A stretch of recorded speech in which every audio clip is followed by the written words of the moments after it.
For when I started talking. Okay, hi everybody. Welcome to Deep Practice for September 8th, 2016. We've got a lot to cover tonight, so we're just going to get into it here. We've got a couple of member questions that'll take some doing to get through, and then I want to do some integrated day trading on the daily 60 and 5-minute charts, and then we'll take a look at the current market. Oh, and I had a suggestion from somebody. I don't know that we've sent a response back yet, but they said, oh, could you, I think it's a new member, must be a new member, and asking if we can do some swing trading. You're looking at the daily, weekly, and maybe the monthly charts, and we'll get into that. We flip back and forth or shift back and forth between day trading and swing trading, and we'll go into some swing trading in the next couple of weeks or so. But right now we're going to keep going on day trading because there's stuff I want to cover here. But let's get to the member questions. All right, so this is actually a very good question. And the person said, I was trading REN, which is a stock. I think it's an oil stock or an oil supply, oil equipment company or something. I don't really know what the stock is. When the unexpected happened, to me it looked like the stock was in distribution after markup. Now it has proven to be reaccumulation before a further up move. Is there any way you could have determined this from reading the bars in the area I have indicated? So we'll take a look at the chart, but basically he went short when he should have gone long. So let's see what happened with this stock. And so he gave a pretty good, I think it's a he, gave a pretty good assessment here of all kinds of things that he looks at, I gather. Looking at the price bars with good solid volume. And then I'm not sure what this is, what time frame this is. Looks like it might be, maybe, yeah, this is an intraday chart with a moving average here.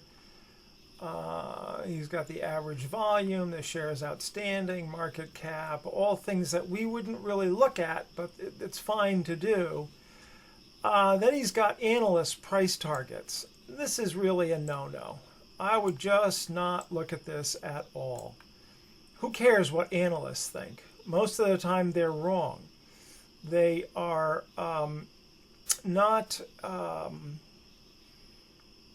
they're not skilled at trading or investing. What they're skilled at is looking, they're not skilled at timing the market. They're skilled at gathering a lot of data and reporting on it.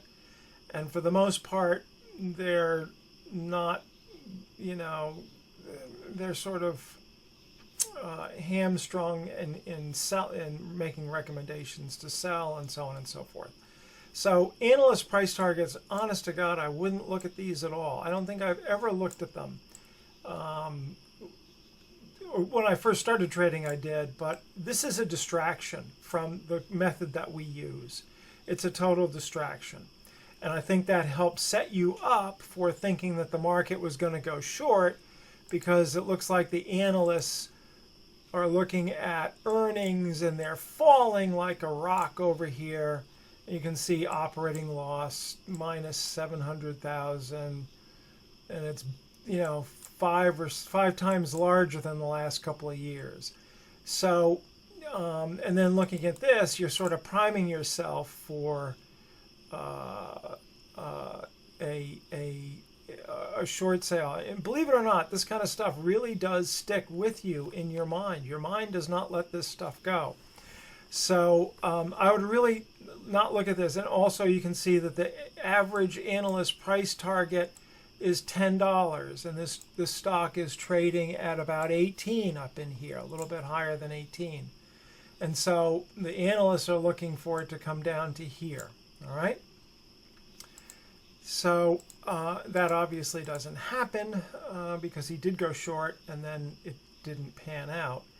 So let's take a look. And here he gives daily context along with the crude oil index. And I guess he's trying to pair crude oil with this stock because it's an oil-based stock. That's okay to do. But one of the things that I would just note in this is that oil had come down quite a bit over the last 2 weeks, and this stock has not moved down hardly at all. Okay? All right, so aside from that, let's just ignore this for the moment. What do people see? He's got the daily context here, and he says this is where he went short, right in here. Okay? Why would that be a bad place to go short? What do you think here? Ren looks stronger than the crude oil index. That's one good reason. But let's just ignore the crude oil index for a moment. Okay, let's just forget about this even exists. Let's just look at the pure chart. Edmund says it's right at support. There is some support in here. It's kind of thin support, just a couple of days here. I wouldn't get too excited about that.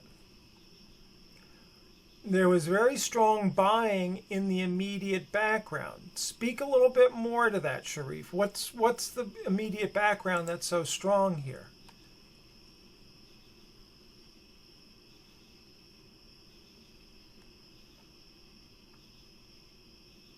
And Tebu Chain has it, and so does Ted.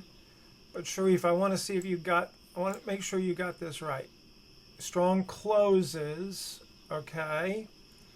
What else is going on in the background that makes it strong? This is important. High volume, yes. And what did that high volume produce? What does this high volume in here produce? Here. A large upwave. Yes, exactly right. Look at the size of this upwave. This is the key here. You're using the daily as context. The context means background, right? Background or structure. Background or structure. That's what context is supposed to mean, okay? Structure or background is almost always king or queen. So we have and let's see, a couple of other people noted strong uptrend in background, says Taeboon Che. Big up wave, very little volume on the down wave. Look at it as this comes down. We're not pulling a lot of volume down. Big up wave with strength in the background, says Dan. All that's correct. So from that alone, we do not want to be going short, okay? And let's just make sure we understand this. So we start out, we're just going to use the data on this chart. When we start out, we've got a strong move up. We have a very weak reaction, draws hardly no supply. Look at the up wave here, okay? Then we have this up wave, which is about 1, 2, 3 times the size of this. So this is 3 times what we've got here. And it's on at least twice the volume, right? So we've got strong volume going up, very strong wave coming up. And we have, I don't know, 1, 2, 3, 4, 5, 6, 7, 8, 9, 10, 11 days, almost 2 weeks of hardly anything in here, hardly any kind of a pullback, okay, just a small pullback. So this structure, this background, this context is telling us that this is a bullish market, okay? And while the analysts think it's going to go down here, we don't want to be looking at that. We don't want to have that kind of information influence our reading of the chart. Okay. I remember Larry Connors, who's a really good quantitative. He does a different kind of analysis than we do here. He's a pure quant. He's a pure quantitative analyst, but he lived in New Jersey and would come into New York and actually tried to avoid any indication, any newspaper headline, or didn't want to talk to anybody about what the financial markets were doing until he wanted none of that. He wanted to get into the office and just look at his charts and trade off of his charts. And Larry's a very successful trader. So he would look at that, analyst estimate, and you just cannot help but be influenced by it. And you really don't want to have those kinds of extraneous bits of information infiltrating your mind and causing you to be influenced by it. Causing your mind to be influenced by it. Unless that's part of your overall strategy, but that's not really what the Wyckoff method is all about.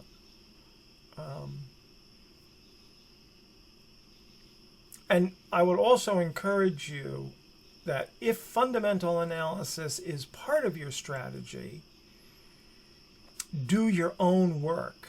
Don't listen to the analysts.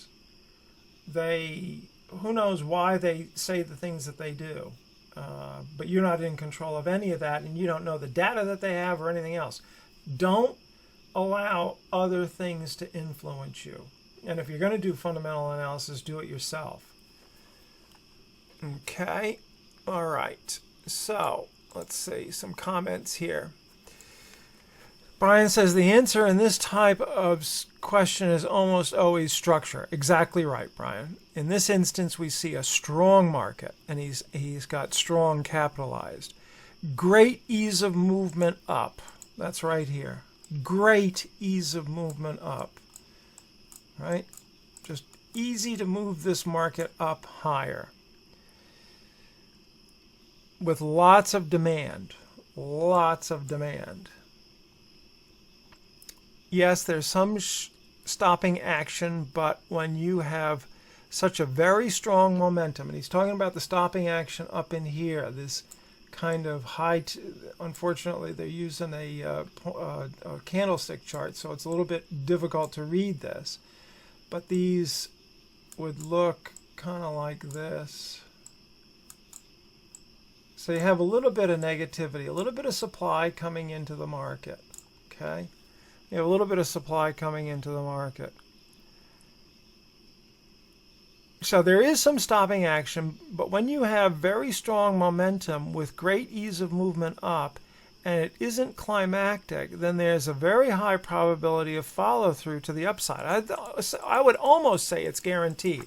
You can't quite say that, right? You can't quite say that. But it's, when you have that kind of momentum, you want to, look at this. It gaps up in here, breakaway gap in here, no exhaustion gaps at all. You just got a great movement here in this stock. So there's a very high probability of follow through to the upside, especially if there's relatively light pullback, which this is. This is never a short until we see real weakness, yes, and then it will take some time to develop. Volume is going down. Volume just looked at that. Just look at that chart. Yep. Okay. And it will take time to work its way through here, and we might see upthrusts and all kinds of other stuff, and then it's ready to come down. But you're right. Tops always take longer to form than bottoms because people are more interested in buying than they are in selling and selling short. Even in this day and age, selling short is still more of a professional trader's skill than it is your average average investor. So your average investor is much more comfortable buying the dips and going long than they are selling the highs. So therefore, it will take longer for tops to form in general and take relatively short periods of time for bottoms to form in general. It's not always the case, but in general. Misha said volume is going down. I mean volume, just look at the chart. Yeah, there's no volume here. There's no volume. There was also a spring. Yes, there was a small spring here. That's right. Momentum precedes price. Exactly right. Could the supply just be temporary sell-off? Well, I would imagine it's profit-taking. Look, you're near a big number. You're near a large handle of $20, right? So you would see supply come in a big fat round number like that.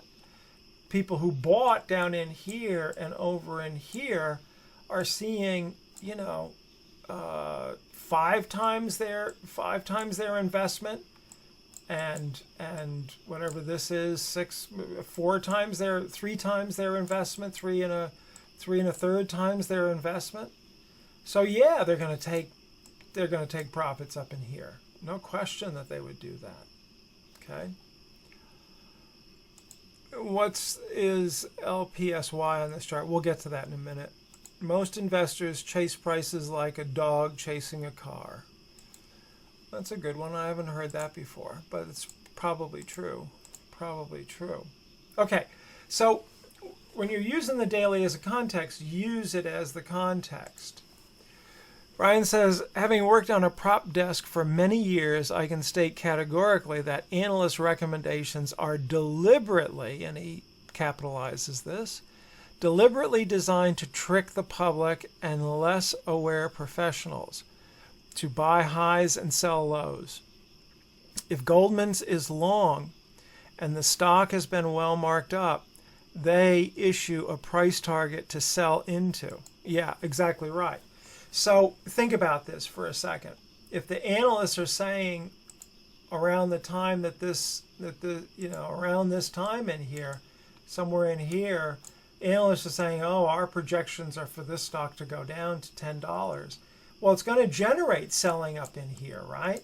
It's going to generate selling and some folks going short because they're thinking, oh my goodness, if I can short up in here around 19, 20, $17 in this area, I could make, $7, $10 I could double my price here and have a risk reward. A reward ratio is really strong. I might be risking say $2 or $3, say $2, and I'll get 10. That's a 1-to-5 ratio. That's a great risk to reward. And so the analysts, if the large houses are long this and want to stay long, they want to acquire stock. So they're looking on the pullbacks for people to sell because it's the only way they can get stock is if somebody sells, right? So an analyst report coming out, that's not a surprise. Tom Williams would say the same thing, that news is designed to wrong foot the public and the less aware professionals. So the real advice here is to get rid of newsletters, get rid of gurus, get rid of analyst estimates and all of that sort of stuff. You want to look at earnings per share. You want to look at revenue over last year. And profit over last year. You want to look at PE ratios and all that sort of stuff. And you've got a good methodology to assess that fundamental stuff. That would then, you would use that to select your stocks from and then use this method to time your entries. That's great. That's fine.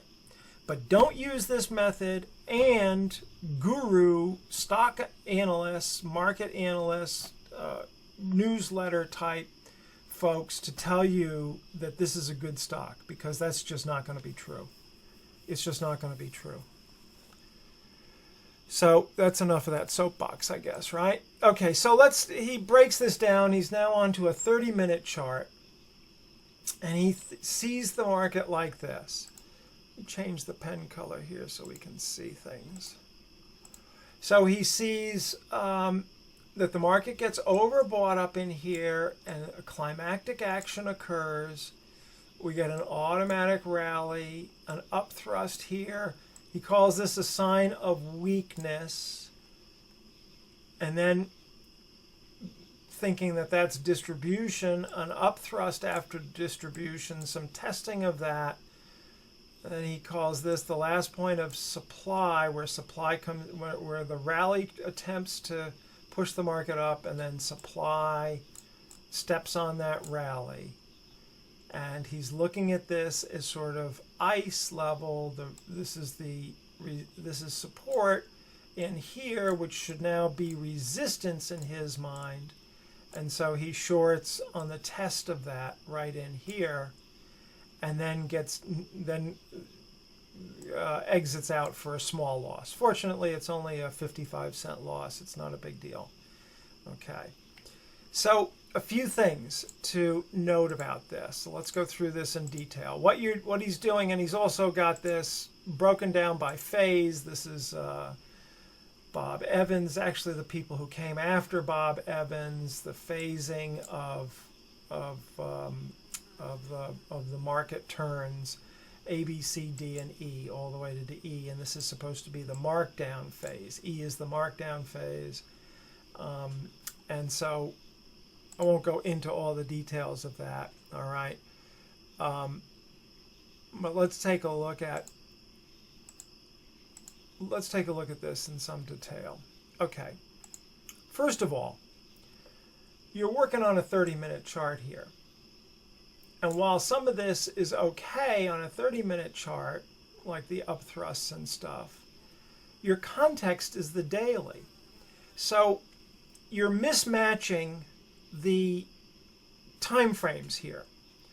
You want to see all of this stuff here unfold on the daily up to the point where you return to ice. Let me go back up. Make this clear for you. Okay.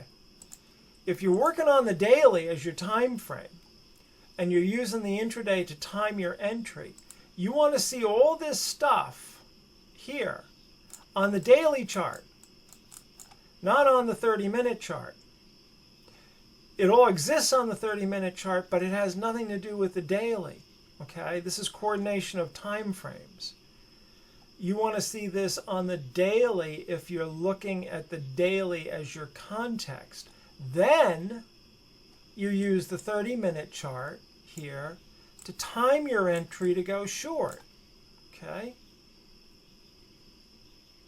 You want to use the 30-minute to also confirm what you're seeing on the daily, which it doesn't, by the way. If this were a climactic action, sign of weakness, upthrust after distribution, and a push back up to ice, this is not occurring on the daily, and it's not being confirmed as occurring on the daily by the 30-minute. Okay? I hope that makes sense to you. But let's go and now look at this more carefully. Okay, so first of all, do we have a sign of weakness? No, not really. We have an upthrust, yes. We do have an overbought condition. I don't know if this is a buying climax or not. This would be the climax here. This would be, to do this correctly, this would be preliminary supply down in here. This would be the overbought and buying climax. A secondary test of the climax. What we call an upthrust, or another secondary test, and another secondary test, and so on. Okay? So it's not quite correct, but it's okay. It doesn't really matter what you call it. You got the sense that this was an area where the market was going to go down, okay? But after that point, it's not so good. Look at what you've got here. First of all, a sign of weakness should show good solid supply coming in. So this volume ought to be the biggest volume you see on the chart, since the, you know, in terms of any pullback here. Okay? Any pullback volume, this sign of weakness should be the largest volume. And it should stick right out. It should be very large to be real weakness, because that's telling you then that you have real selling coming into the market. Sellers are pushing that price down and they're following it down. Okay? You have a little ease of movement that starts off here, but then it kind of dies out. And the second thing you're looking for, so this is one, and the second thing you're looking for is for this to really break support, to be a true sign of weakness. So you want to see a large wave down, okay? In fact, you want to see the largest wave down you've seen in the uptrend. You get a good move down here, but it's just the same. It's just the width of the trend channel, and then you get that equal. You know, you get an equal length move here. So really, all we are in, the best you can say at this point, is not sign of weakness, but trading range. That's what you've got here. Okay? That's what you have. No sign of weakness, but a trading range. Had this come down lower, had the volume picked up here to the downside, then you would have a sign of weakness. And you'd be looking for a weak rally or an upthrust to go short on. Okay? But you don't have that. You just don't have that here. So what you really got going on here is a trading range. And trading ranges happen all the time in uptrends. And yes, they break the uptrend channel all the time and then continue on up, just as this does. Okay, so that's one. Second, upthrust after distribution. Well, we don't really have distribution here, right? If we had stronger volume coming down, that would be a sign of distribution.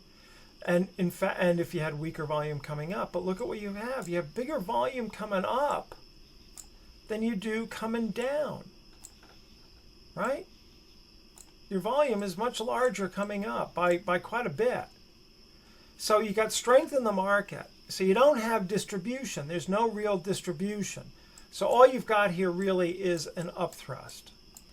Upthrust after distribution is really pretty rare. You see it occasionally, but not very often. So if you think you've seen upthrust after distribution, you really have to have a strong sign of weakness and real lack of demand, a real choppy rally coming up, okay?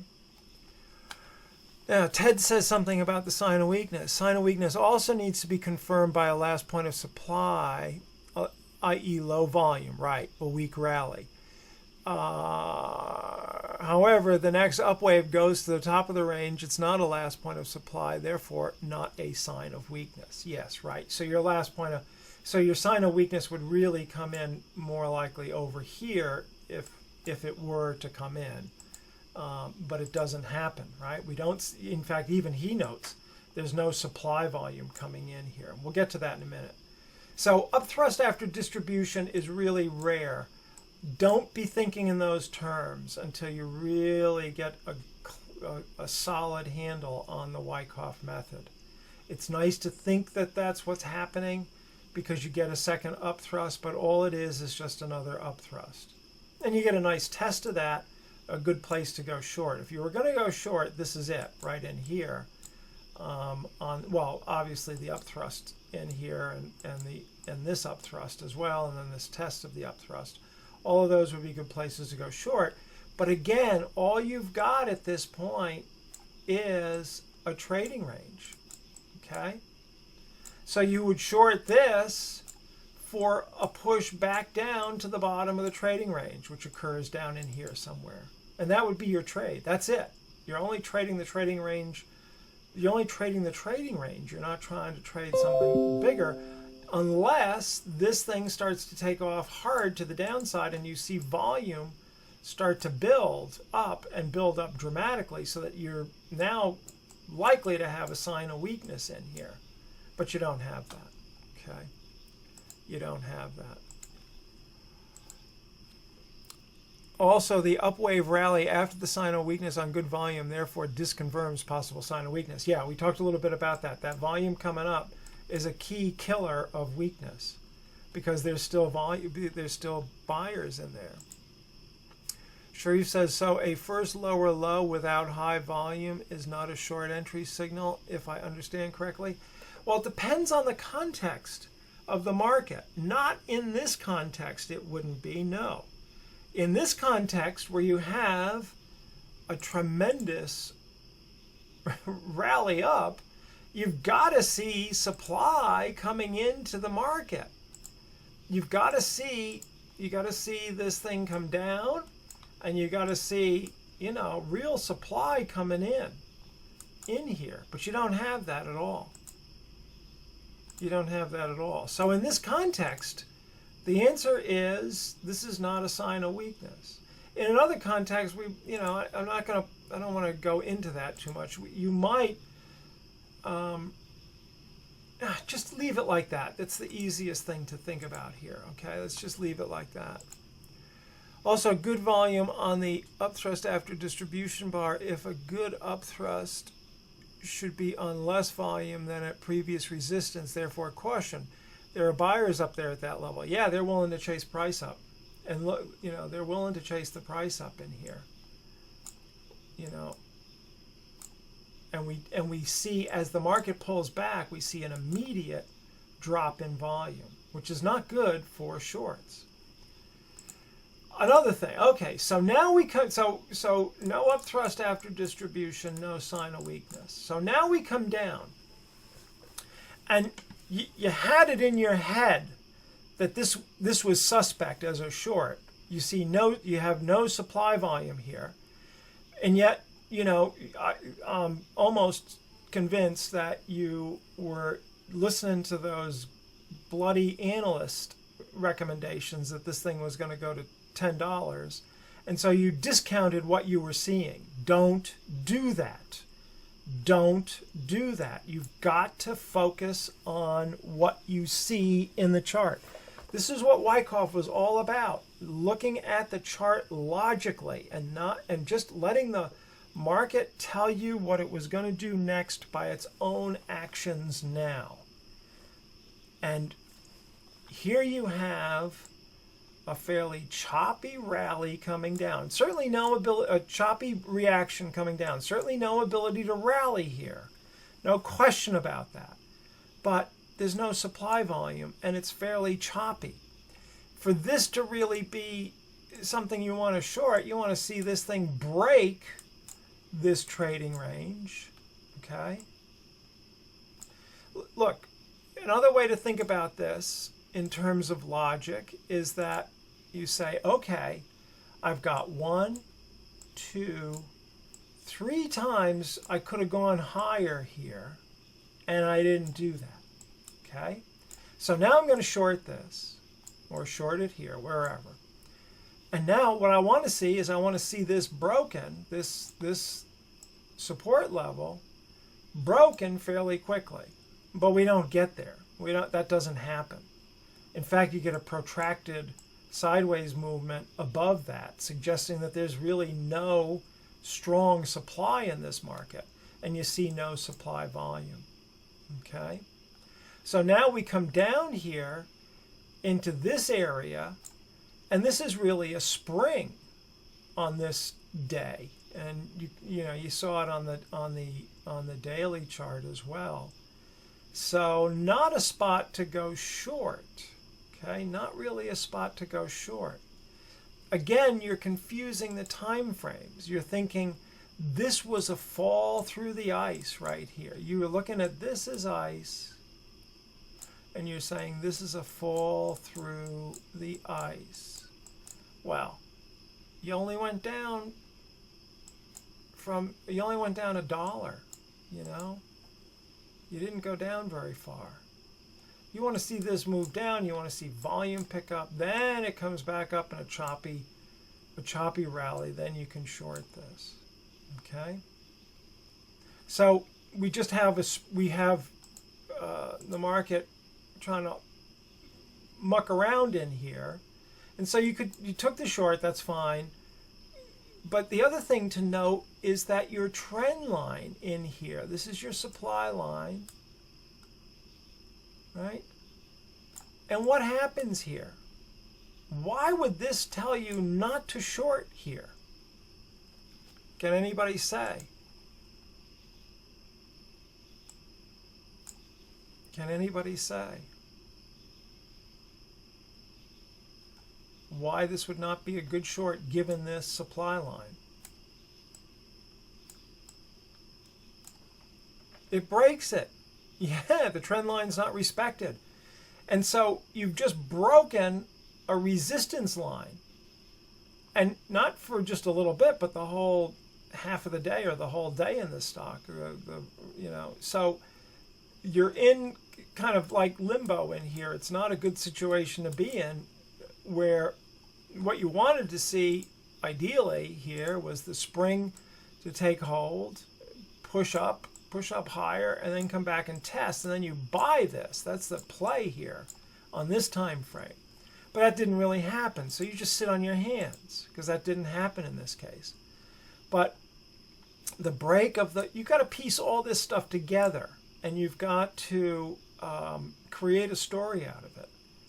And I think truly your story was influenced by the fundamental stuff that you were doing, and that was too bad. And the slope, this is not selling. Yeah, we've got a fairly mild, trend line coming down. It's okay. It's not a great trend line. We're not strong. I mean, you look at the up move here. Look at the up move and compare that to this down move. Let's do this more carefully. Look at this last up move and compare this to the last down move. Does this negate this? No, it doesn't. It really doesn't. You need to see this coming down like this here, and you need the volume to be coming in for this to be real supply at this point. Okay, so then now what happens? Now the market goes for 1, 2, 3, 4 days sideways here. So we had been coming down, and now we're going almost a week sideways. And there's low volume. Well, if this was really supply in the background here, if this was all selling or supply,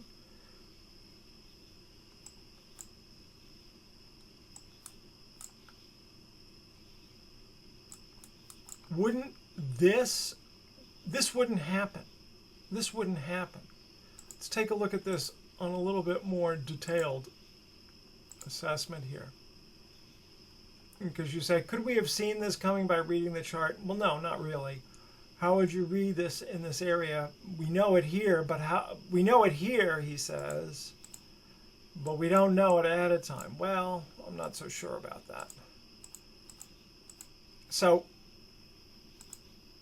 what we covered here before, the supply line, first of all, gets broken, gets weakened here, gets broken here where you went short, which is the wrong spot to short, as we talked about. It gets broken again here. And now we're going sideways for a few days. Well, typically, doesn't always happen, but frequently what happens when you've got a long sideways line like this, it's a precursor to a reversal of the most immediate background or the most immediate trend. The most immediate trend was down. Okay, we hit that support level, and think about it this way.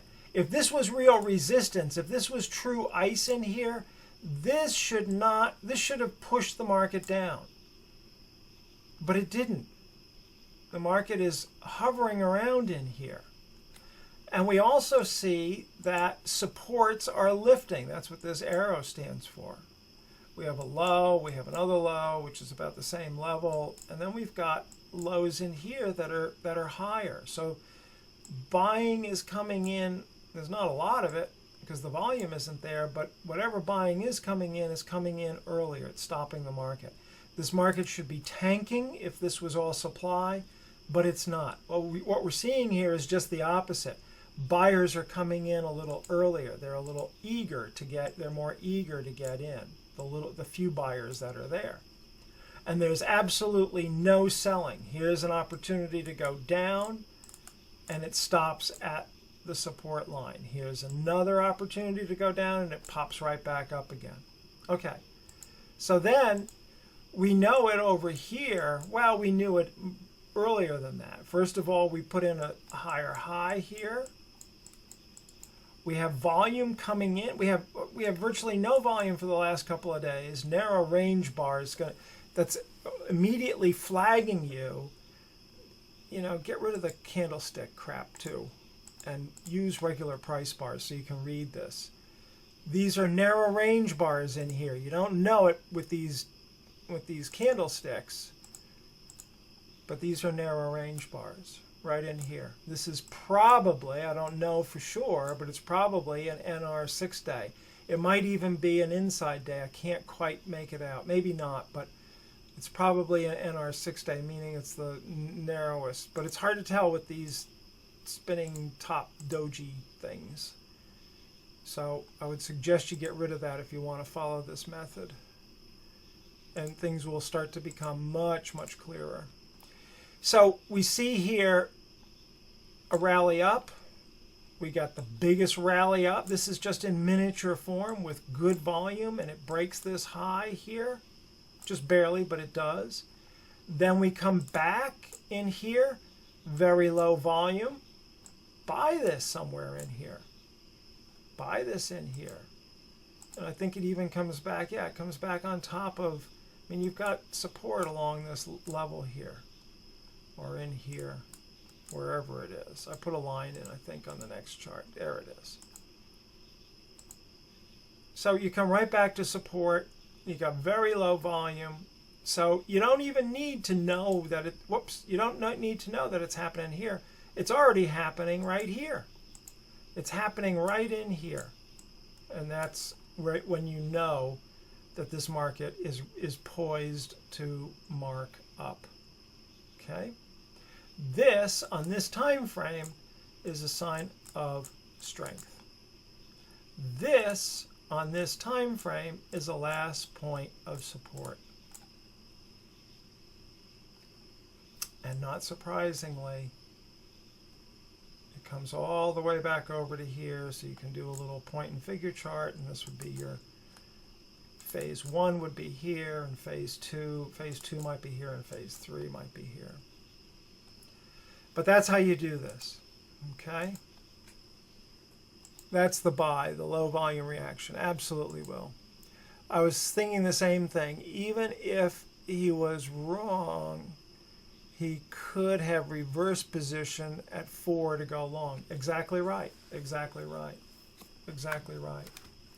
So what's the lesson here? Couple of lessons. First of all, coordinate time frames properly. You are not going to look for, let me try to make this crystal clear.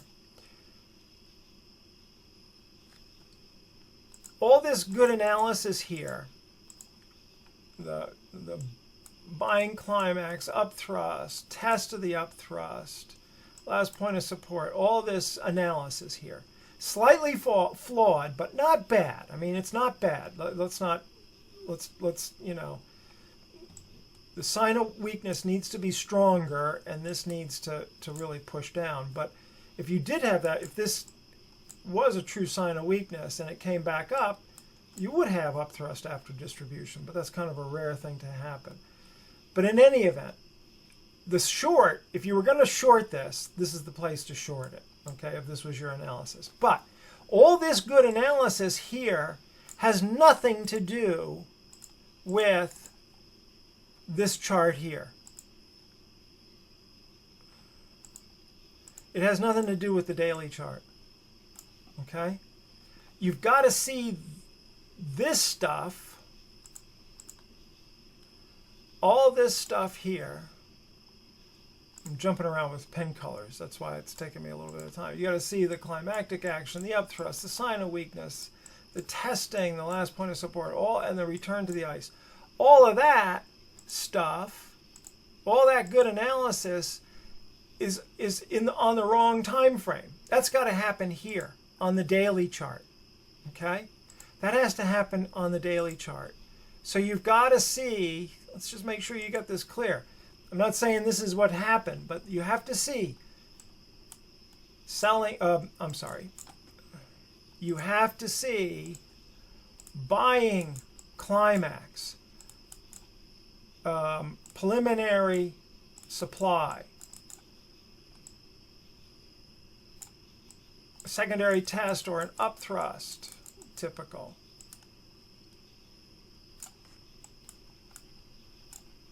Sign of weakness, a weak rally up. In other words, a no demand rally on light volume, a drive down, breaking ice, and then there's your short opportunity right there. Okay? And you would time that off of the 30-minute chart, if that's the time frame you want to use. Then you would be looking for a weak rally to short on. So you'd be looking for the opposite of this. You'd be looking for the opposite. You'd be looking for the opposite of this. You'd be looking for the weak rally to short off of. You'd be looking for something like this to short in here. Okay? Okay, so that's one thing, is coordinate the time frames properly. Second, big piece of advice. Can all of the extraneous outside influences just focus on the charts. And if you want to do fundamental analysis, don't get it from somebody else. Do it yourself. And, people have used, for example, one really good method, if you want to use fundamental analysis that's proven, is the CanSlim method by Bill O'Neill. And there's been studies that have shown that using Wyckoff along with O'Neill's work really can, it enhances O'Neill's returns, right? Instead of the cup and handle type of a thing, you can get in much earlier, and you get, you see stuff happening much faster, and you get better returns, better position, better returns, better opportunities to add on using the Wyckoff method. That's been researched and shown to be true. So if you want to do that, that's fine. And you'd be using, O'Neill looks at revenue and sales and the float and other kinds of things, institutional buying and all other kinds of stuff. But he does his own, you do your own research on that, not taking it from others. The news is just fraught with crap, and you don't want to be caught up in that. And then the third thing is get rid of the candlesticks and clean up your charts. And get rid of the red and green stuff too. Just look at the price bars as they are. You don't need all the other stuff. It's just too confusing. And you miss things. You'd absolutely miss things trying to use other stuff. I started on candlesticks, says Will. Now it feels like a different language. Feels hard to interpret. Yeah, it is. It certainly is. It's not as clean, says Will. I use a 5-minute chart, 15-minute chart, 60-minute, and daily chart. I enter on the 15-minute chart. Should my setups be based on the 5, 15, or 60-minute chart? Well, you really want to be playing, you got to be thinking about it this way.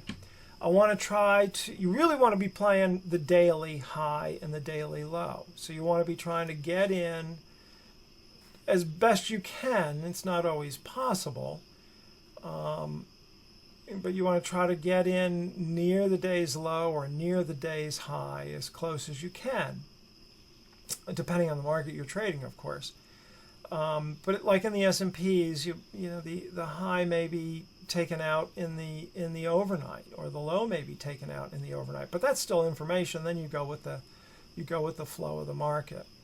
So first off, you want to try to, use the daily as points of entry, or areas, I should say, not points, but areas of entry. And then use the 60-minute to get the overall tone for the day, and use the 5-minute or 15-minute. 15-minute is fine. I like using that too. Use that for your timing. And then you want to, lay out on the 5-minute your trend lines, and on the 60-minute you want to know where your support and resistance is, and work it that way. You're trading intraday, so you're using a smaller time frame, but think about it in terms of a higher time frame and a trading time frame and an entry time frame, entry and exit time frame. The entry and exit might be the 5-minute. Trading time frame might be closer to the hourly. You see the hourly make a, hit a low, for example, if the market's been coming down, and then, it's doing this, and then it does this. So now what you want to do is you want to find an entry somewhere in here. So you want to now buy the next, as close as you can get to the hourly low where you anticipate it'll come in as you can, and you'd use the 5-minute for that, or maybe the 5-minute probably.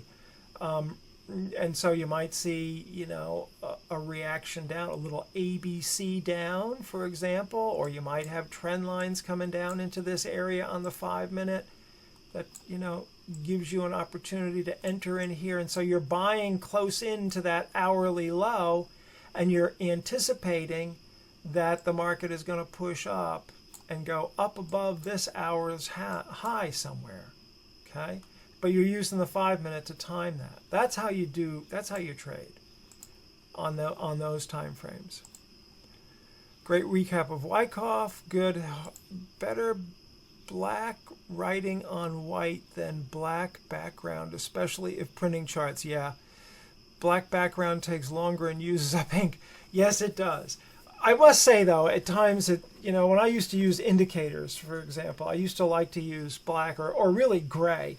But then I would always, I'd have to print out charts, and so I'd change them to white, and it was kind of crazy going back and forth. But yeah, I agree with you. Keep it simple. Keep it simple. Keep it very simple. Okay, I don't think the person is in tonight. At least I didn't hear him or see his comments. But I hope this helps. I hope this helps you. And don't get down that you did that. I mean, this is really pretty good analysis, I must say, in here. You got 90% of it correct. But you were making the fundamental mistake of using the smaller time frame as saying this is going to be the same as the context time frame, and that's just not going to be true. But this is, if you were, for example, if you're day trading this, okay, and you saw supply coming in here and supply coming in here like we do, then when the market comes back up in here, you ought to be all over that market going short here, right? You ought to be all over that going short.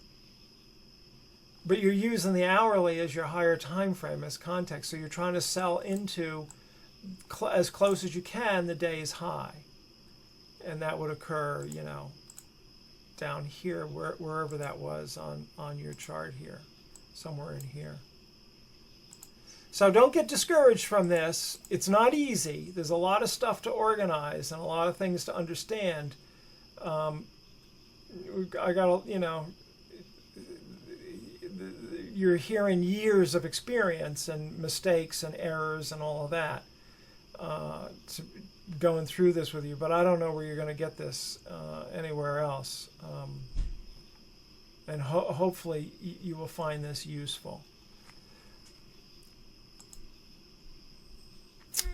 Kevin says it was very helpful, learned a great deal. Good. And, this will be on tape, so you can go through it again. Sorry, I missed it. For intraday trading time frame, support resistance is 60. Well, it's you want to use the daily first, as you want to try to find the daily highs and lows as best you can first, right? But look, in this situation, let's just use this chart as a good example. So here's a day, right? Here's a day here. And on this day, we know we had a narrow range bar, okay? So we're looking for the market to do something the next day, all right? So now it paints the low down here. But, you know, maybe we missed that low, or we didn't get in, or we got up. Maybe this is in the overnight and we don't come in and let's just say we missed that low. But so the low is put in.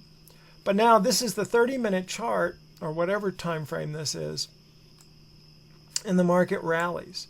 So now we know that this is going to give us an opportunity to go long. It took the rest of the day to do it, so you would go long in here and look for an overnight, and it actually starts to rally up here. So you would try to hold that overnight. But your hourly chart here would have made the low and would do a couple of these bars like this, right? And so then you're looking for fairly narrow range, sort of mid-range closes for a couple of hours in here, and you're looking for an opportunity to go long. And on the intraday, on the smaller time frame, you can probably put a trend channel in there and look for an upthrust. A spring opportunity down here, or some kind of a key reversal if it occurred. But you know, down in here where you're clearly oversold. Okay, but that's going to happen on the 5-minute. But you're using now the hourly to kind of frame it, because you already know the low of the day has been put in. So the low of the day has been put in. You missed it. That's fine. You got strength coming in with good volume coming in here on the hourly. And now you got a pullback. So you're looking now to time that off of the 5-minute chart. But you're using the hourly as your higher time frame, so to speak. Okay? Or your trading time frame. Hope that makes sense. When you're checking to see if the lower high was made first, do you do that on the overnight daily price bar or on the opening current price bar? No, the overnight. You use all the data.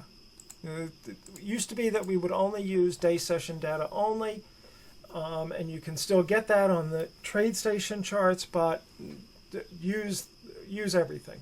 Use all the data. On the Globex markets, I'm not familiar enough, truthfully, on the pre-market stuff in the stocks, so I don't know how to answer that question for stocks. I don't think I've ever really used that. I've just used the daily data coming off of the New York Exchange or the American Exchange or the NASDAQ. So I don't know what the overnight market looks like or the pre-market data. So what I'm talking about really is in that using the daily highs and lows is the Globex stuff. To me, the member who submitted this chart, thank you. Oh, to the member who submitted this chart, thank you for sharing. We all benefit and learn. Yeah, that's a good point. There's no silly questions here. There's no dumb questions. They're all good questions. And it's an opportunity to learn. Even for myself, it's an opportunity to learn. Even though I've been doing this for longer than I care to remember. And other people are saying thanks to the member who submitted this as well. Yeah, and that goes for everybody. You know, put your charts in. They're great things to go through and learn from. We get a lot out of it when we do that. Okay, so I think we beat that horse into submission. Let's go to the next horse. So another member asked this question. I've been moving my time frame out to a 30-minute chart using the 240-minute and daily as my higher time frames. Now, instead of trading just one instrument, I've expanded to 8 non-correlated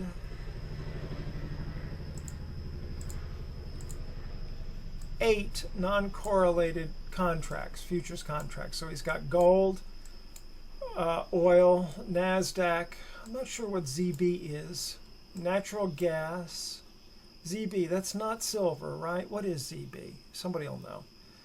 6J, I think the sixes are the currencies. So this is the yen, the Aussie dollar, and the franc. Anybody know what ZB is? 30-year bond. Okay. 30-year bond. Okay. Good.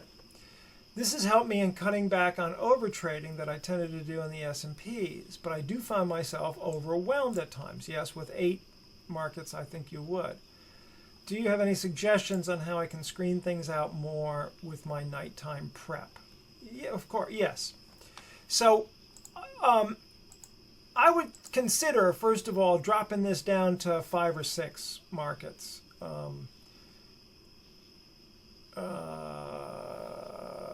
Natural gas, I don't know that I would try. You could trade it, but it's a jumpy market at times. And it's going to be similar to oil too, I think. Gold can be very volatile. I really don't like trading gold. I've traded it many, many times over the years. I especially don't like day trading it. I don't read it as well as I read other markets, and I've had good losses in gold over time because the market just did things I did not expect or didn't see coming, and by the time I realized it, it was, the move was substantial, and my stop, it went through my stop, and then some. Another suggestion, I don't know if this is a good suggestion or not, take a look at the 10-year note rather than the 30. The 10-year is more active, more actively traded these days. The 30-year is always been the standard, but during the 90s, I think, or the early 2000s, they kind of did away with the 30-year bond and then brought it back about 5 or 6 years ago, 8 years ago.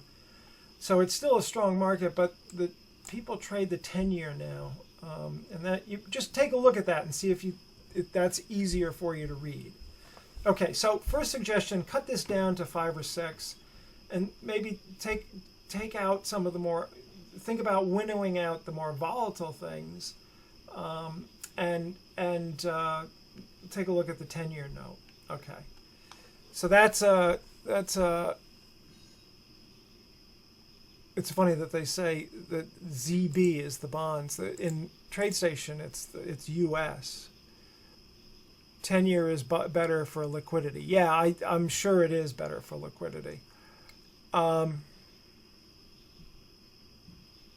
don't think he's trading all of them at the same time. I think 6A and 6J are more active in the Asian markets. Yeah, that's true too. So he's over on the western seaboard. He's in California, if I remember correctly.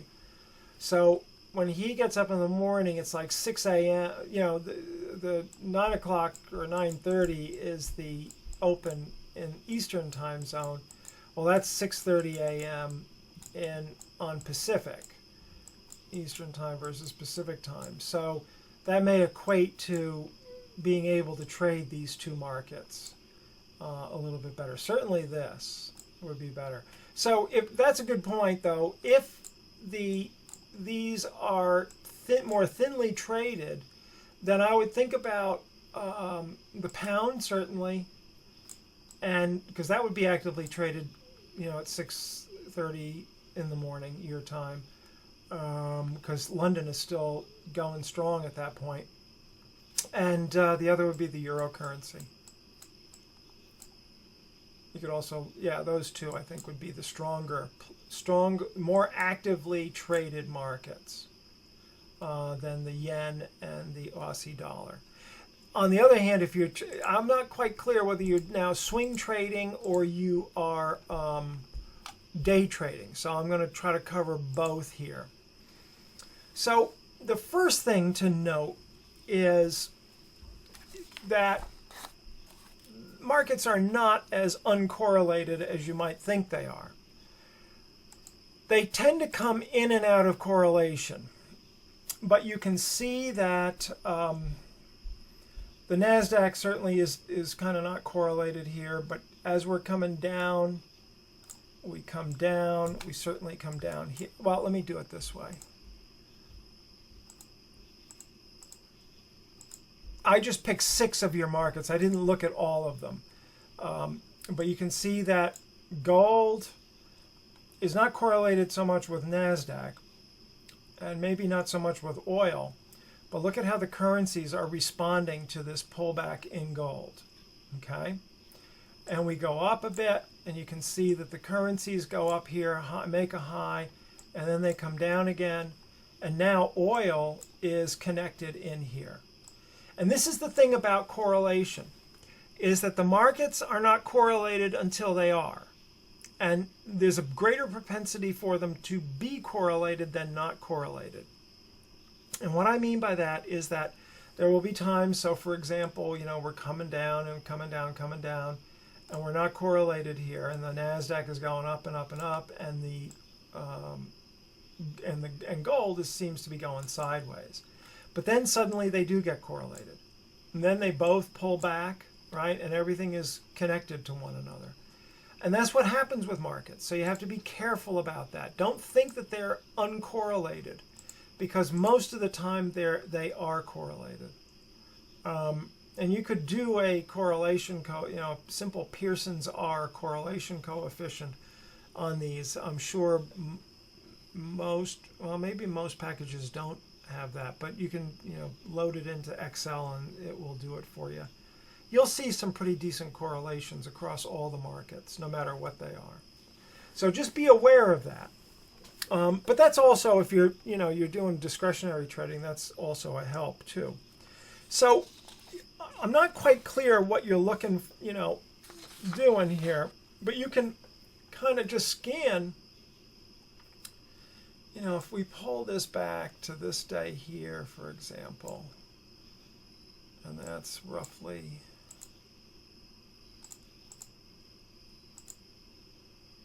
right about here. So look for the obvious things to trade. And so if we pull this back to roughly the day in here, it's not these markets, the currencies don't have much. Maybe this would be a little bit of a good trade in here. Kind of a choppy. You don't know when this is going to end. This is already starting to move down. This is going up. There's really no trade in here. Maybe this is going to spring in here, so you might take a look at that. But look at this. Look at how obvious this is, right? You got supply here, and supply and supply and supply. So then you want to go to your 240 chart. You said you were using that. And you go to gold in here. Let me erase this. I put a few things together. We may not get to our deep practice tonight because it's already over 9 o'clock, but just to kind of go through this here. What day was this? This was around July 7th. Yeah, here we go. So look at how you've got a nice, coming into this day here. If we go back, this day is the 11th, so you're coming into the 12th, right? So here we are on the 11th, and here we are on the 12th, the early part of the 12th. No ability to rally. I'm not sure how you're trading, if you're looking to trade, this for the swing or what have you, but you got just, everything's crimped down in here and just going short in here, or as this drops down through, short over in here as this rallies back up. But notice what we're doing here in terms of playing the different time frames off of one another. We're setting the context in here with this chart, with this, let me open this a little bit to see this better. We're setting the context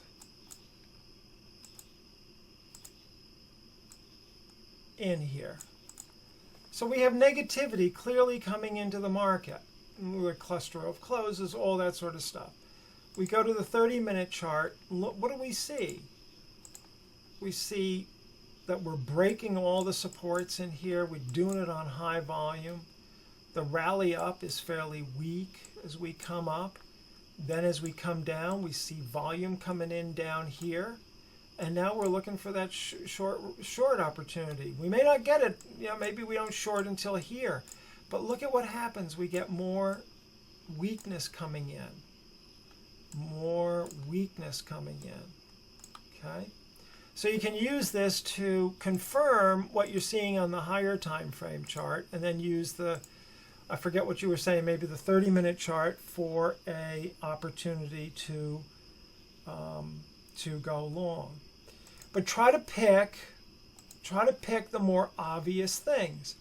Notice that we come down here and we have a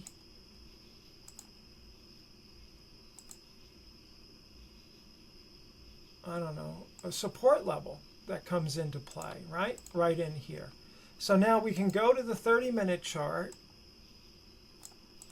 and that's coming in right around this area in here. I'm sorry, this is the 240 chart, right? So no matter how you draw this, we are breaking the downtrend channel in here quite nicely, and we're not getting all the way down to, we've got shortening of the thrust in here. We're not getting all the way down as we were before. And so now you've got, a little apex if you want to play that. You've got, hang on in here. We get a little rally going higher, then a pullback in here. Or you wait until this, and I'm sure you can do the trend channel down in here and see that and this is kind of an ABC pattern, at least on this time frame. It's a spring opportunity, and you can do that. But you're playing that against the daily chart, which is down in here, showing no supply coming into this market. Okay? And then, just a little bit further along, we've got this situation over here. Well, let's just open this up, where we have another spring opportunity that comes into play, right? Some clustering of closes in here, some buying that comes in. It's the same thing. You looking for the obvious stuff, the obvious opportunities, and then we confirm that on the next time frame down, the 240. Here's that level, 13.15 and 7/10, which is this level here, this low here, 1315.7. Did I get that right? 1315.7. Yeah. So you can see this is an opportunity down in here. You're overbought in this trend channel. You start to see demand coming in down below. You can take an aggressive play in here, or you can wait. You've got the same kind of setup that we just saw, where we get good solid demand and then the pullback in here. So that's one thing that I would suggest, is to use your charts kind of like this and scan them for opportunities. You got some over here on the yen as well. Look at this. Is actually and pick the one that you like best. Have a couple of possible plays, right? But and don't forget, they don't just happen on one day. They're going to be there for a few days. So for example, here we have a spring that sets up, and 2 days later we've got a test of that, right? So let's see. This is the yen, I think, right? And that's back a few days. And here it is. Here's the low for the spring, 0.94, right in here. obviously, no matter how you draw this, it's not a really great trend channel. You can't really draw one in here, but it breaks it for sure here. We have a sign of strength that comes in on that spring. There's a test opportunity here, a test opportunity here, and here to buy and go long for a rally up, right? And you draw your trend channel in and so on and so forth. But it's basically, you know, you've got to kind of organize your day here. And you can see here is an example where on this day, you've got a high here on these currencies, highs in here, and they're showing you lower, showing you some difficulty, and you've got this upthrust that occurs. And you can go to the chart and see to yourself, this is the same area in here. Here's the high, here's the upthrust, here's what you're upthrusting, this high, which is back over here. I'll draw it in.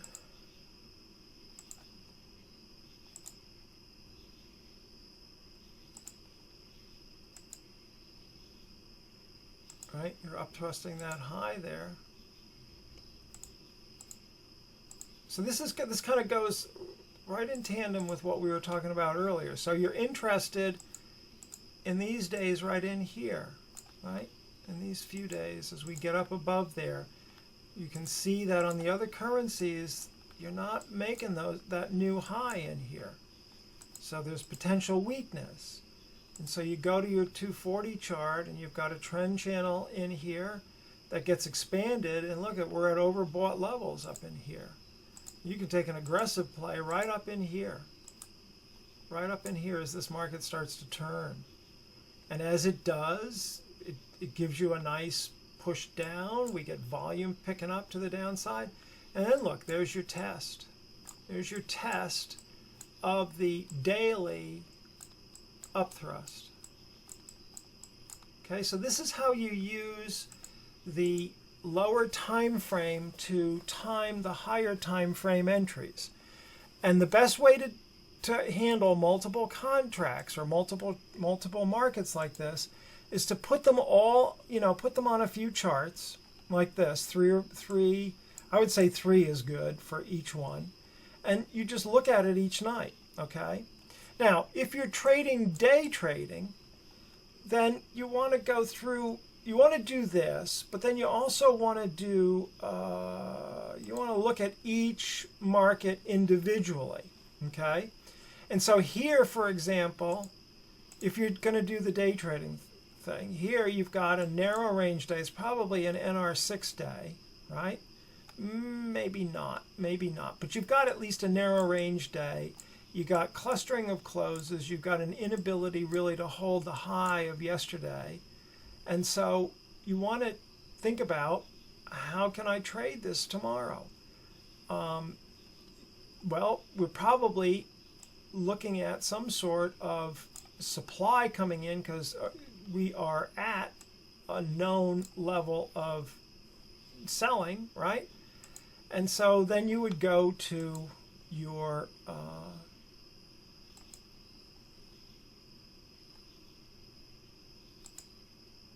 30-minute chart and see how the day starts to unfold. And look at this. This is yesterday's high, that narrow range day, 103.47. Look at the supply coming in here. It's a no-brainer to short this if you're day trading this. And you can do the same thing with the 30-minute chart as you do with the daily chart. So here's the Swiss franc down here, and you can see that. I mean, you'd be watching this as it's unfolding. You'd see this other currencies start to go here, not make a new high, starting to go down here, and seeing the supply coming in. I mean, you could decide to short the Aussie dollar instead up in here, if you wanted to, put a little apex on and short this as it's coming down. Any one of these is fine to do a short on, right?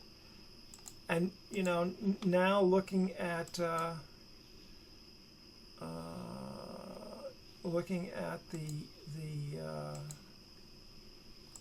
just take one more market here. Look at here's the daily on the Nasdaq. So if this was yesterday, we'd be looking at this, and we see this here, right? 1, 2 times we've been up here, 3 times we can't close above it. A short is no brainer. And so we would, you know, look for that opportunity on the 30-minute chart. There was the high. We don't really get a good opportunity though. You know, the market starts to take off on us, which is why why it's not a bad idea to have the 30-minute chart on of all the markets that you're trading on one of your screens, to be able to see how the market is trading for that day as the day is unfolding. So it's a little bit of both. I mean, if you're swing trading, I would be looking for the most obvious stuff. And that you're going to look off of the daily chart, and you might even look at the weekly as well. If you're day trading, then you've got to do the daily analysis on each one, but you can look pretty, you know, you can do pretty well just looking at the daily chart in here, right? So what would we be anticipating just looking at this? Well, gold may come down a little bit more, but that would be the third day down, so I wouldn't be shorting this. I'd be looking more for an opportunity to go long, maybe at the high here, or maybe up thrust, or maybe springing yesterday's low. So I'd be thinking about an opportunity in here. Just looking at today's data. Here we are. Oil is, you know, didn't look so hot here, but now looks like it's pushing up. Well, we've got an opportunity to go long maybe down in here, a pull back down into this area, and then a drive up. And if we're swing trading, I'd be looking for a push up above this high, because it potentially we're putting in a higher low. Okay. Nasdaq looks like it wants to continue to come down here. So we'd be maybe looking for an opportunity to short on any kind of rally, maybe back up into yesterday's low. The yen.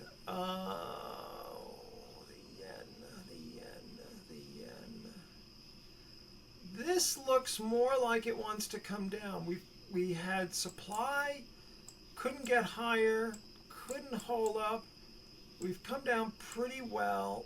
We're back into resistance.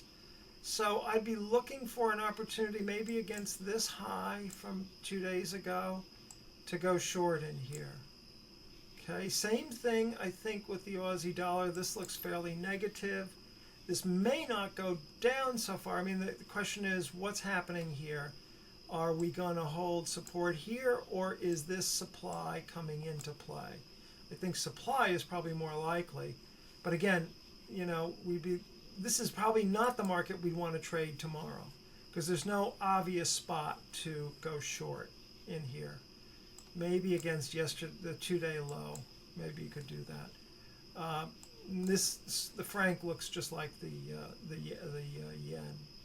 So I mean, you don't have to go crazy with this. You can kind of pick out the spot, pick out the spots, transfer those over onto the 30-minute chart, and then start looking for supply or demand coming in, whatever the case may be. So you got 2 potential longs tomorrow in gold and oil, and then 4 potential shorts in the other markets. And obviously, if the Nasdaq, for example, you want to go short against the 2-day low, but tomorrow it springs off of yesterday's low or the 2-day low and it starts cooking, and you don't do it. You know, you don't short it. Your game plan gets thrown out the window, and you trade accordingly. Okay. Okay. Trevor says, it's easy to overload myself with too many charts and time frames. Seems like I should just choose 1 or 2 markets to day trade and just swing trade the rest. Yeah, I would agree with you 100%. You know, in my trading, 95% of it, let's say 90% of it comes from the S&Ps. And the other 2 markets that I trade, from time to time. It's a little bit more than occasional, but it's not necessarily every week. But I would say every couple of weeks I get a couple of trades off in these markets, and be oil and the 10-year note. Occasionally I'll trade the pound because it trades fairly actively in the morning sessions here in the East. So those are the four markets that I look at pretty carefully over each night, with most attention on the S&Ps, but crude oil, the 10-year note, and the pound. And that's it. I mean, and 90% of the time it's the S&Ps that I'm trading. But there might be good opportunities that occur. Like I remember the other day I was looking at oil and I thought, oh, that's not bad. Let's see if we can get a weak rally up. Well, the next day it gaps down, so I'm looking for an opportunity to short. I think I did short this market, but it went nowhere. I think I broke even. I just scratched out of it. It was the next day and the day after that started to go down, right? So it's not always, it's not a bad idea to have multiple markets. Don't overdo it though. I think 8 is probably too many. 3 or 4 is good. Let's see. What is SF again? It's never mind. It's the Swiss franc. In Japanese yen, I would see the widespread up bar of 3 days ago and think that buying might come in if the price drops some. Where did I get the analysis wrong? Well, because the context of the market is supply, supply, supply. And you got this wave up. This wave is kind of large here. It's taken out the wave, the size of the up wave before, and so we're in demand here. Where demand came in, so it's not a surprise to see the rally. But we're also in where supply came in. And so we would expect this market to come back down. Demand may show up again here. I mean, we didn't get much of a push down here. And I'm kind of using the other markets too to kind of go on that. But this looks like it has a chance to go down. But you look, the way to get good at this, and I would say that I can, if I track myself, and it's a good idea to track yourself on your plays here. I probably get it 3 days out of 5 I'm correct, and 2 days I'm not. And by that I mean I get the what the market is likely to do and mostly the direction of the day correct. So I get it 3 out of 5 days. That's not bad though. 3 out of 5 days, 60%, 65% of the time, I can see where the market is likely to go the next day. That's pretty good odds. So, but even when I don't get it, even on those other 2 days, the other 30% of the time or 35% of the time, it doesn't matter. Okay, it's not doing that, is it? It's doing this. Oh, okay, so buyers are coming in. I thought sellers were going to be here, but buyers are pushing that up. Okay, it makes sense. They're going to try to come back up and at least test the highs once again. For whatever reason, doesn't matter what the reasons are. And it doesn't matter whether I'm right or wrong. What matters is I've laid out an idea in my head and I've got a good sense of where support and resistance lies. And so when the market springs off of that support, I know that it's a spring. I don't have to think twice about it. Even though I might be thinking that the market's going to go lower, if the market springs off of yesterday's low and starts showing me demand, well, I'm not going to trade that short. I'm going to throw my short idea right out the window and go play the market long. It doesn't really matter. Just have a game plan, that's all. Okay. All right. Well, we've kind of covered other stuff tonight. We're not going to get to our deep practice, but we will next time. Hopefully this was still worthwhile. With futures, I'm still battling the markets, doing very little during the Asian and Euro sessions. The U.S. opens at 1:30 a.m. my time. My head is mush for trading by then. If anyone has any ticker codes that work outside the U.S. session, I'd really appreciate it. Well, when I was in Australia, the Aussie dollar was pretty good. I day traded or swung traded that. And also the yen is pretty strong. And I mean, let's just open a chart. Let's take a look at where is the 30-minute? So what time is it there now for you, Dean? Is it 12 noon? Or I'm sorry, is it 9:30 in the morning? 1:30 p.m. Okay. Oh, you're in New Zealand. That's right. Okay, so 1:30 p.m. So, and it's tomorrow, right? It's not the 8th, but the 9th for you. Isn't that right? Yeah, okay. So, 1:30 p.m. and right now it's 9:30 p.m. here. So let me just think this through. 3, 4, 5, 6, 7, 8, 9, 10, 11, 12, 13, 14, 15. Are you 16 hours ahead of me? That's what you are, right? 16 hours ahead. So, something like that. Okay, so you want to be trading at 9 o'clock in the morning, your time. And so that's going to be 9 p.m. is 12, 13, 14, 15, 16. It's going to be 1:30 in the morning, my time. Okay, yeah. So 1:30 in the morning. Let's see what that looks like here. So here we are at 2 o'clock in the morning. And the Aussie dollar is taking off and having a good run up into 6 o'clock. Okay. Swiss franc is a European market, so it's not trading very well. The yen's not that hot that day. Not really that hot that day. Let's look at another day.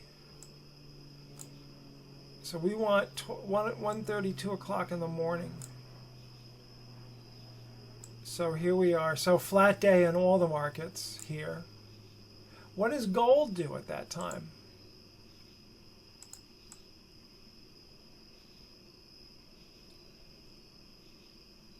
So at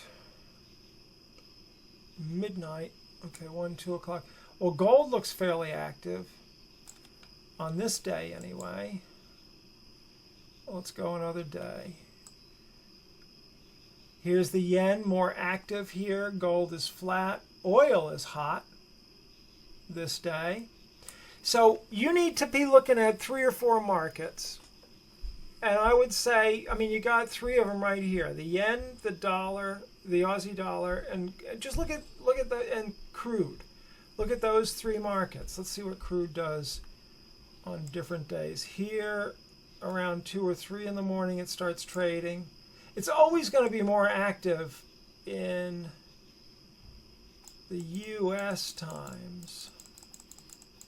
But let's see. Here's a nice spring that sets up at what time is this? 4:30 my time. So that's going to be late for you. It's evening time for you. Oh no, that's 4:30 in the morning. So that's not so bad for you. That's like mid-afternoon or so for you. And you get some nice movement in here. Early evening rather. You get some nice movement. And look at, you've got the same thing on the, when the markets start popping, they all tend to pop at the same time.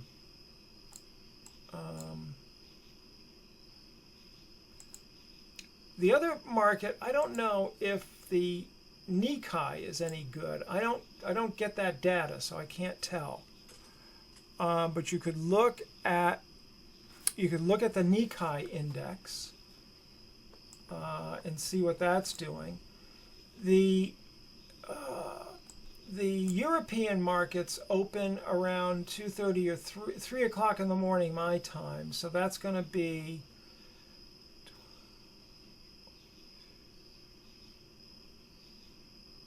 3 o'clock in the morning my time. That's going to be about 6 evening your time.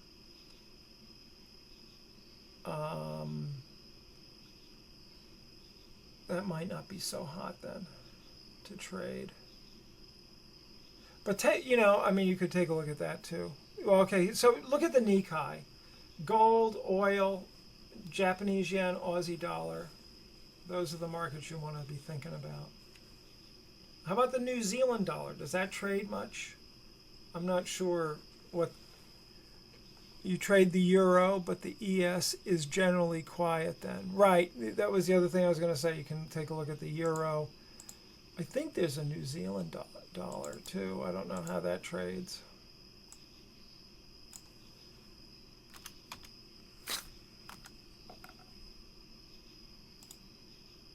That's the euro. And let's see, NZ, I'm guessing. No.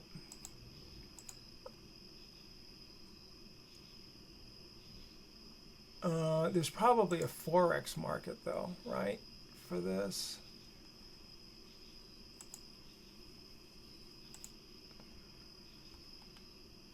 That would be the other thing you can take a look at is here's the Aussie dollar to the New Zealand dollar. So here's the interesting market that you might take a look at. Here, look at this. 1 o'clock my time is 9 o'clock your time. Look at that movement there. That's the Aussie to New Zealand dollar. Same thing here. Look at this. Next day. Same thing here. Look at that. So maybe the Forex markets, I'm not a big fan of them, but let's see what else might be here.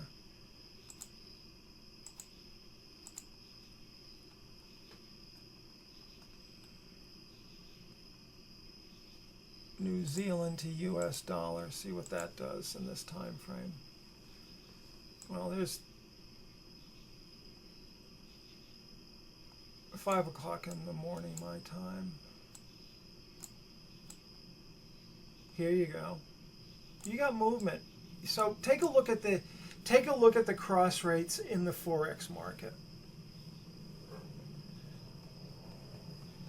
TradeStation doesn't supply Forex to New Zealand? You're kidding. Huh.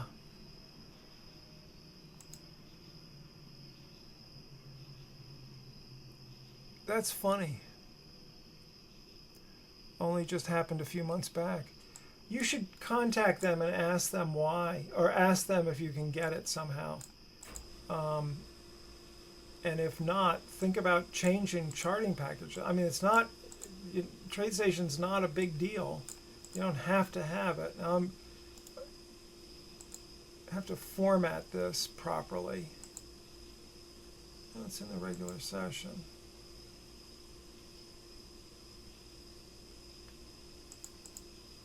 So anyway, okay, let's take a look at the current market, and then we'll call it a night because it's already getting fairly low. So last week we were on this day, I think 1, 2, 3, 4, 5. 1, 2, 3, 4. Yeah. Okay. So last week we were here. We said that the market probably wouldn't go very high or very low. We would probably hang if it went down any further, not much more than here. And if it actually went up higher than I thought it would, I was looking around these highs in here, but we set the range up in here. It looked like it was going to die on this day, but it didn't, and then it came down here. So for next week, or for the next few days, I should say, I don't believe this is that big of a move down here. I don't anticipate that. So I'd be looking for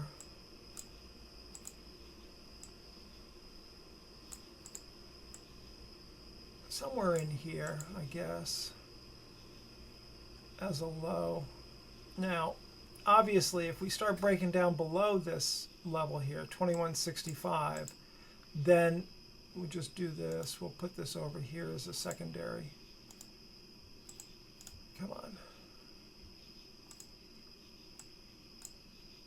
Then we're likely to come back down somewhere into this area. Maybe retest the lows. What this low? Which is this low? It's back a ways, isn't it? Yeah, I don't see that happening. I'm gonna say, let's not do this.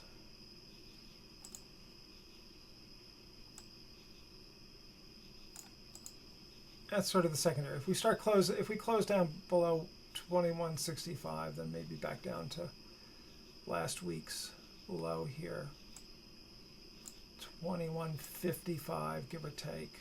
I don't see us going down much below that low. Let's put this in. If it gets down there, but I'm kind of anticipating that we're going to hold in here first. For the upside,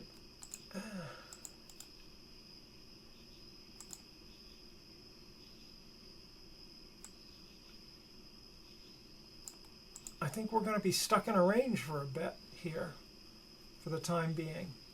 But we need to keep our eye on this. We've got cluster of closes in here on the monthly. And what I don't want to see, and I don't expect, but I don't want to see a poor month coming in September. That probably won't happen.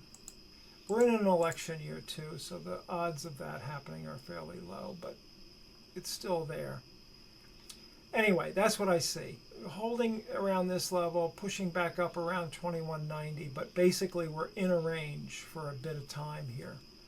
Who knows when it's gonna go out. We are still, we could put in this trend line here too. Oh, come on. Forget how to use all these charting packages.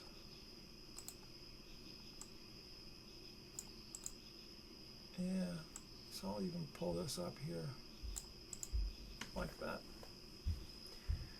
So that's what I see.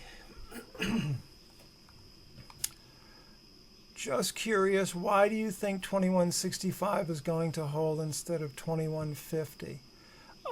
Because I just don't see that. Buying came in here and in here. We've already kind of flushed down here. So I wouldn't anticipate us going all the way back down to 2150. Because there's buying in here. That could be wrong, but I don't. That's what I'm basing this on. We come down. That's why I'm thinking we're going to hold in here. And at worst, we come down to this point.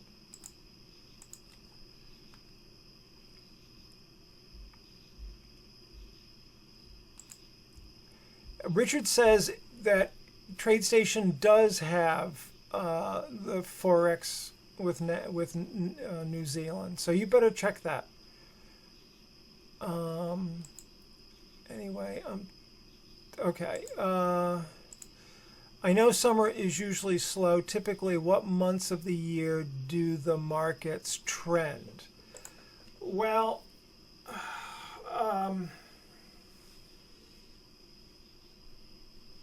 the markets will typically trend November, December into January. And if there's a good trend going, it might last up until around May or so. The markets usually get slower historically over the summer and do what they've been doing here, kind of going sideways. But we've had a lot of activity in the markets. I mean, you can certainly see it in July and August. In